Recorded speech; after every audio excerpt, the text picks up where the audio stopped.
সময় গরম ভাতে গরম গরম এই ভেটকি পাতুরি, সাথে দেবো একটু সর্ষের তেল আর দেবো একটা কাঁচা লঙ্কা, জাস্ট জমে যাবে।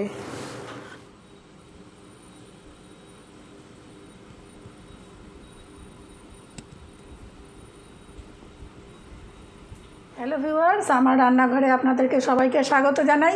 আজকে আমি একটা ভেটকি মাছের রেসিপি দেখাবো। আমি ভেটকি মাছের পাতুরি বাড়িতে কিভাবে বানাই সেটাই আপনাদের সাথে শেয়ার করছি।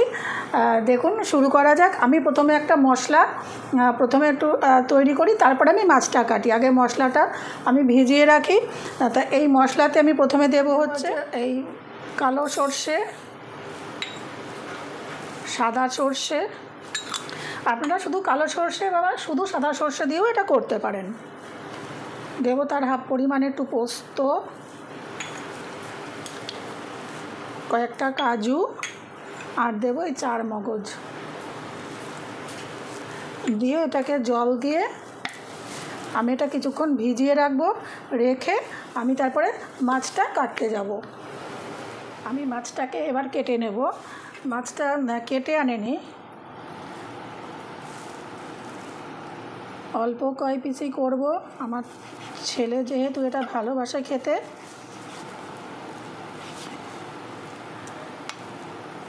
এইবার আমরা তো কেটে বাড়িতে অভ্যস্ত না, একটু ছোট বড় হতে পারে, সেটা আপনাকে অ্যাডজাস্ট করে নিতে হবে। আগে মোটা পিসগুলো একটু ছোট করে নেই, তারপরে এইগুলোকে 2-8 করে নেব।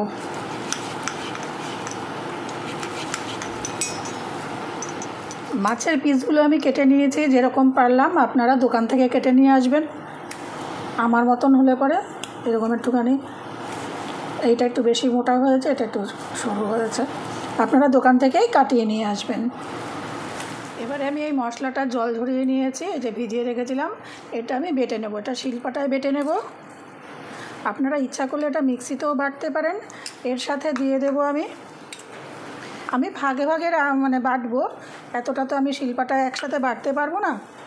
আর এর সাথে দেব হচ্ছে লবণ, দিয়ে এটাকে আমি বেটে নেব।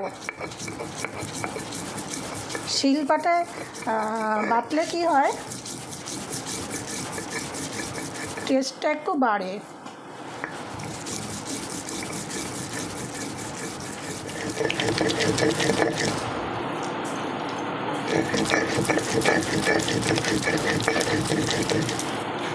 আপনারা একটু সুপারির খোলা ব্যবহার করবেন। আমার কাছে মহুয়া দিয়েছিল, সুপারির খোলাগুলো আমার ফুরিয়ে গেছে। হাত ব্যবহার করবেন না, তাহলে কিন্তু যাদের অভ্যাস নেই তাদের কিন্তু হাত একদম জ্বলে যাবে ঝালে, আর লঙ্কা যদি খুব ঝাল থাকে।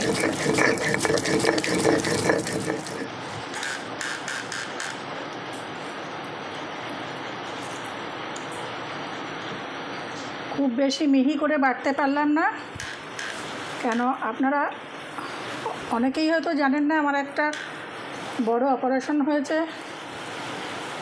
প্রেশার দেওয়া খুব একদমই বারণ, তাই মোটামুটি একটু বেটে নিলাম, শিলেই বেটে নিলাম। এই যে মশলা আমার তৈরি। এবার আমি মাছগুলো নিয়ে নিচ্ছি।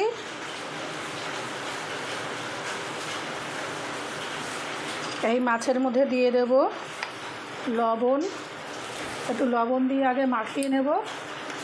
বাইরের প্রচণ্ড বৃষ্টি হচ্ছে, আপনারা আওয়াজ পাচ্ছেন কিনা জানি না। একটু লবণ দিয়ে মাখিয়ে নিলাম। তারপরে দেব হলুদ,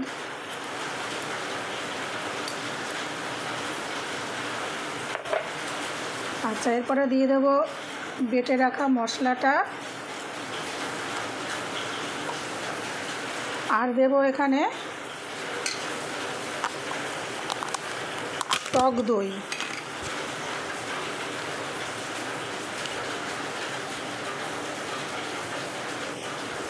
ব্যাস, দিয়ে এটা ভালো করে হাত দিয়ে মেখে নেব প্রথমে।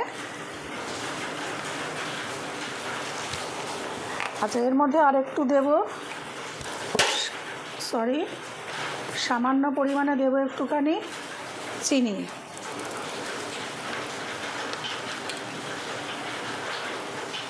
দিয়ে দেব।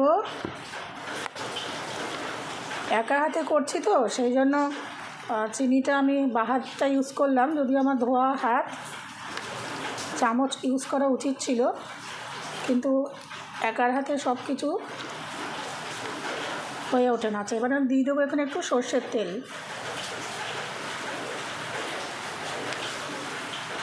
আপনারা যদি ঝাল বেশি খান তাহলে এখানে আপনারা কাঁচা লঙ্কা কেটে কেটেও ব্যবহার করতে পারেন, চিড়ে নেবেন, মাঝখান দিয়ে চিড়ে ব্যবহার করতে পারেন।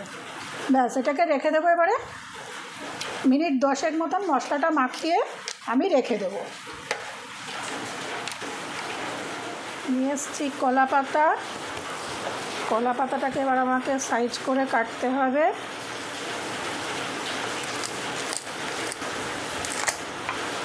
আপনারা আপনাদের সুবিধা মতন করবেন। আগে যদি মনে করেন যে কলা পাতা আগে সেকে নিয়ে কাটবেন তবে ভালো, আমার এই পদ্ধতিটা সুবিধা হয়।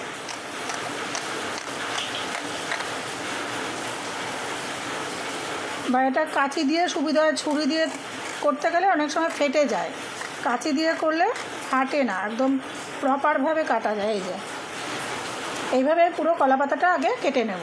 এবারে আমি একটা এরকম ফ্রাইং প্যান নিয়েছি, নিয়ে এই কলা পাতাগুলোকে একটু হাত দিয়ে এটার মধ্যে সেঁকে নেব। আমি ইয়েতেও করি, গ্যাসেও সেঁকে নেই, এটা হচ্ছে আরেকটা প্রসেস। যেরকম কলা পাতাতে এই ফ্রাইং প্যানটা কলা পাতা এরকম করে সেঁকে নেবেন, তাহলেও হয়। একটু ভালো করে সেঁকে যখন দেখবেন কালারটা এরকম চেঞ্জ হয়ে এসছে, একটু ফেড হয়ে এসছে, তখন বুঝবেন এটা সেঁকা হয়ে গেছে। আমি একটা হাতা নিয়ে আসি,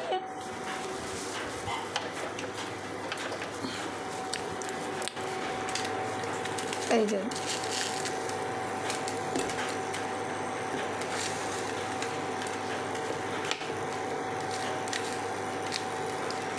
আপনারা কালার দেখেই বুঝতে পারবেন যে এটা পুরোটা সেঁকা হয়ে গেছে।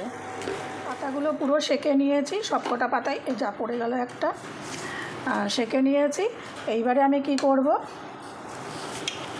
আমি সবকটা পাতা সরাই, একটা পাতা নেই তাহলে সুবিধা হবে। এইবারে আমি এরকম একটা মাছ, যেটা আমি ম্যারিনেট করে রেখেছিলাম আধা ঘন্টা মতন, সাথে এরকম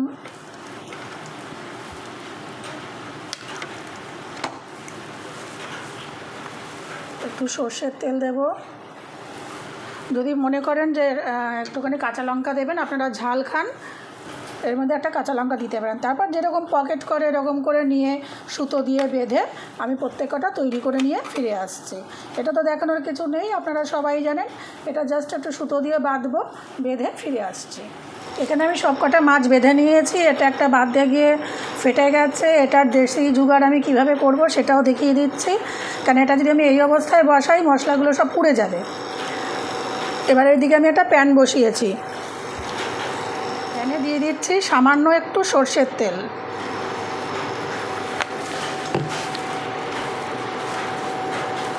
এটাকে ভাপিয়েও করা যায়, আমি আজকে ভাপানোটা করব না, আমি আজকে তেল দিয়ে যেটা পাতুরি করে নর্মাল সেটাই করব। দিয়ে দেব মাছগুলো,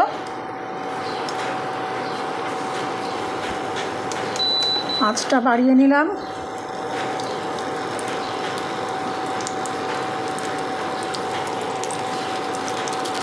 সব কটা দেবে, প্যানটা হয়ে যাচ্ছে ছোট। আচ্ছা, এটা পাশে দিলাম। এবারে যেটা বললাম দেশি জুগাড় কী করব, এটা যেহেতু ফেটে গেছে, এটা আমি এরকম একটা ছোটো পাতা ছিল বেঁচে এর মধ্যে দিয়ে দিলাম। এটাকে হাই ফ্লেমে আমি এটাকে মিনিট 3-4 এভাবে হতে দেবো। হওয়ার পরে আমি ঢাকনা চাপা দিয়ে দেবো। 2-3 মিনিট পর আমি আবার ঢাকনাটাকে ওপেন করবো। করছি, মাঝে আমি একবার খুলে মাছগুলোকে উল্টে দিয়েছিলাম। এই যে এবার আমি এটাকে নামিয়ে নেব প্লেটে।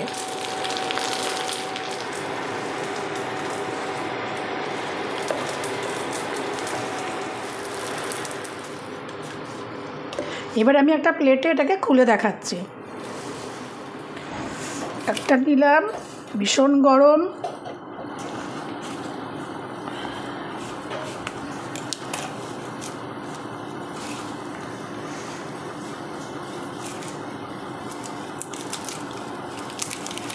একদম পারফেক্ট রেডি হয়েছে।